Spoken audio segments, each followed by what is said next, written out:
Hello, I'm Tom Sperry from Fuel Cell Systems.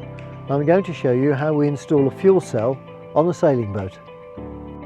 So we've taken the fuel cell out of the main box.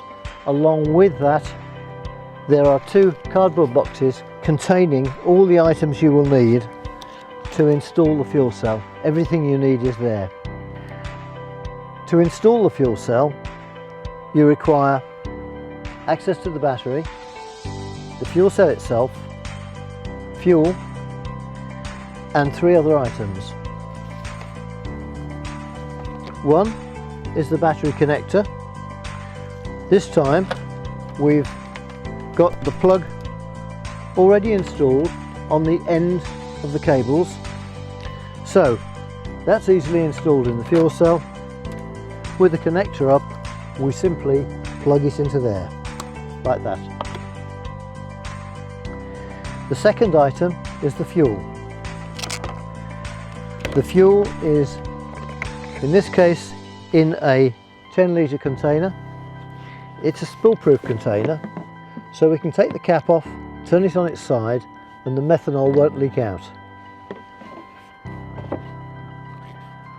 To connect it to the fuel cell, the probe opens the valve.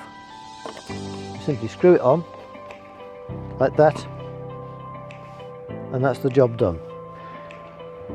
So, having installed the power and the fuel, the next thing is to communicate with the fuel cell.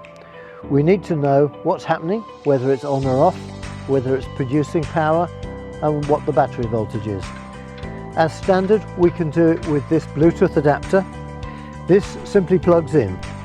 So in there, push it home, test it, and we now have communication with the fuel cell. We need to load our app onto the smartphone, or we can use the display. This is an optional extra, and this fits into the bulkhead in the nav station or wherever you like, and provides data for the system. Next, we have the vapor tube. Simply pull the cover off the spigot, push the silicone tube onto the spigot firmly, and this lets water vapor out of the fuel cell. And finally, we have the off-heat hose.